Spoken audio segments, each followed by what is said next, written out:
네, 안녕하세요. 법무법인 LKB의 이유진 변호사입니다. 네, 안녕하세요. 김현정 변호사입니다. 박민환이 그래서 결국에는 친구인 정수민과 불륜관계를 갖다가 결혼을 하죠. 그렇죠. 네, 결혼을 하게 되는데 그 신혼여행 네네. 지도 이제 자기들 마음대로 못 정해서 그 시어머니가 그쵸. 정해주신 그렇죠. 무슨 어디 국내 어떤 펜션 같은 데 여행을 제주도인가? 갔어요. 제주도. 제주도 수령되지 않아요?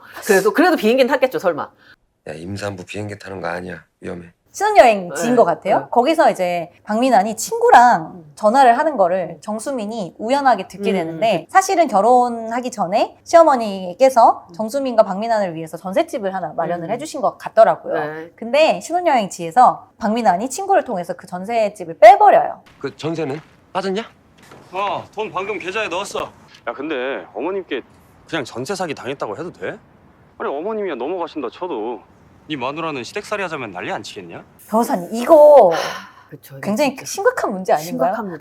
심각합니다, 지금.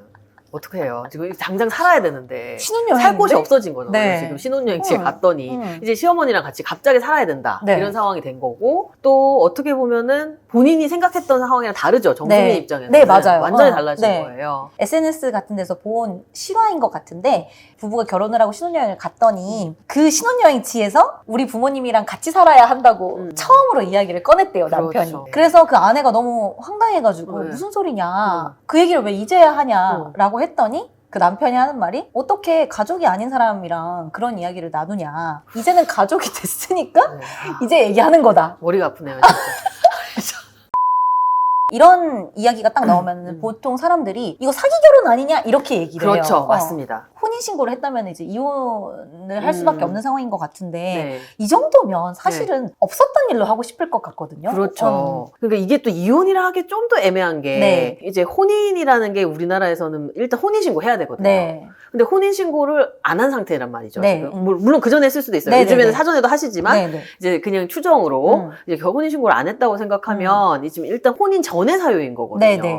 그래서 이제 이혼이라고 보기에는 조금 애매한 부분이 있고 보통 이제 말씀하시는 사기 결혼 이 말은 어떻게 보면 혼인 취소에 가까운 말이에요.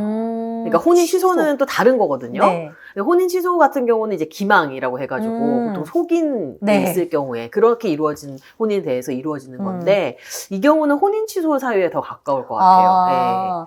그러면은 궁금하실 텐데 네. 이혼이라는 거는 서류상에 제가 혼인한 기록도 남고 이혼한 기록도 남잖아요. 근데 만약에 혼인 취소가 가능하다라고 하면 제가 아예 결혼한 게 없는 상태가 되는 것이죠? 그렇죠. 그러면은 이제 완전히 클린합니다. 그래서 혼인 취소 사유가 되면 혼인 취소를 하시는 게 더 유리할 수 있습니다. 혼인 신고를 할 때 구청이나 이런 주민센터에 가면은 혼인 절대 취소 안 됩니다. 뭐 이런 그렇죠. 거 적혀 있잖아요. 그렇죠. 불가능하진 네. 않지만 굉장히 어렵다. 그러니까 혼인 신고는 신중하게. 네. 만약에 취소를 하게 되면 LKB로. 이제 강지원이 10년 전으로 돌아가서 못다 이룬 사랑을 유지혁 부장님 유지혁 부장님과 이제 새로운 사랑을 네. 시작하게 되는데 네. 유지혁 부장님도 조금 운명의 어떤 굴레에 갇히셔가지고 본인이 죽을 수도 있다는 생각을 하고 있기 때문에 네, 그렇죠. 강지원 씨한테 재산을 조금 남겨주려고 하시죠. 네, 그렇죠. 조금이 아니긴 한데 조금이 아니죠. 800억대의 그러니까요. 건물을 증여를 하시는 걸로 나와요. 이제 강지원 씨는 본인도 모르게 대한민국에서 손꼽히는 부동산 부자가 됐네. 저는 그걸 보자마자 네. 800억이면은 세금이 역시 변호사 같은 시각으로 보셨네요. 저는 와 부럽다 이렇게 생각했거든요. 800억짜리 네. 건물을 저렇게 덜컥 줘도 되나? 이러면서 한 절반은 세금 증여세가 나가지 않나? 라고 생각을 했는데 세금. 역시 재벌은 다르더라고요. 세금까지 싹 다 정리해 주셔서 난 내가 얼마나 가지고 있는지도 몰라. 증여세까지 모두 깔끔하게 해결한 상태로. 완벽한 남자예요. 완벽한 남자.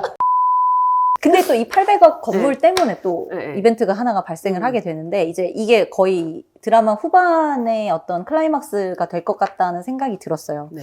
정수민이 강지원을 그렇게까지 계속 괴롭혔던 이유가 나와요.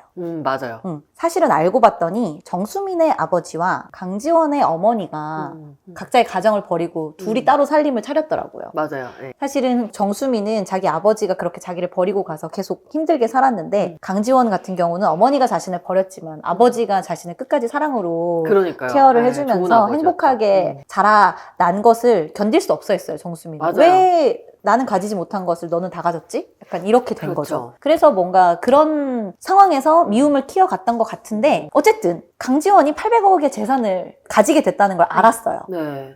이 800억 원을 어떻게 자기들이 가질 수 있을까를 생각을 해본 것 같거든요. 진짜 너무 양심이 없다, 진짜. 강지원이 죽으면 하나밖에 없는 가족인 엄마가 다 갖는 거잖아. 걔 죽을 때까지 우리가 기다려? 죽으면 그 엄마가 우리한테 돈을 줘? 아, 갑자기 그게 생각나네. 부하라 생각나네. 비슷하다. 네, 그죠? 맞죠, 생각해보니까, 그쵸, 그죠? 일단은 이제 어머님과의 관계는 네. 끊을 수가 없잖아요. 이게 혈연이니까. 네. 그러다 보니까 이제 만약에 강지원이 사망을 하게 되면 네. 지금과 같은 상황에서는 음. 어머님은 상속이 되죠. 근데 이제 그걸 막아야죠. 음. 그러면 이제 상속 결격을 또 생각해 볼 수는 있을 것 같다는 생각이 들긴 하네요. 맞네요. 네네네. 네. 원래 상속인이면은 법률적으로는 상속을 받는 게 맞는데 네. 이렇게 내가 그대로 두면 내가 상속받으려고 사망을 시킬 수도 있는 거잖아요. 맞아요. 살인을 할 수도 있는 거란 네. 말이죠. 만약에 어머님께서 강지원이 죽는 것에 관여하거나 이제 그런 식으로 하는 게 밝혀지게 되면 상속 결격이 되겠네요. 네. 네. 네, 오늘 이렇게 화제의 드라마 내 남편과 결혼해줘를 한번 법적인 시각으로 낱낱이 분석해보는 이런 컨텐츠를 촬영을 해봤습니다. 오늘 변호사님 소감 어떠신가요? 일단 저는 이제 처음이어가지고 되게 떨렸는데 이유진 변호사님께서 너무 진행을 잘해주셔서 아유, 변호사님 오늘 저 처음이신 게 정말 아나운서 같았어요. 저 너무 신기합니다. 일단 개인적으로. 근데 그리고 오늘 PD님께서 되게 수고를 많이 해주셔가지고 진짜 다음에는 PD님 목소리까지 출연시켜가지고 같이 그러니까요. 하도록 하겠습니다. 감사합니다. 네, 오늘 변호사님 너무 말씀을 잘해주셔가지고 엄청 수월한 촬영이 되었던 것 같습니다. 재밌게 봐주셨으면 좋겠고 저희는 또 다음에 더 재밌는 컨텐츠로 찾아 돌아오도록 하겠습니다. 네, 마지막으로 해주셔야 할 게 있거든요. 그렇죠. 연습했습니다. 이제 합시다. 구독, 좋아요, 알림 알림 설정 설정 부탁드립니다. 감사합니다.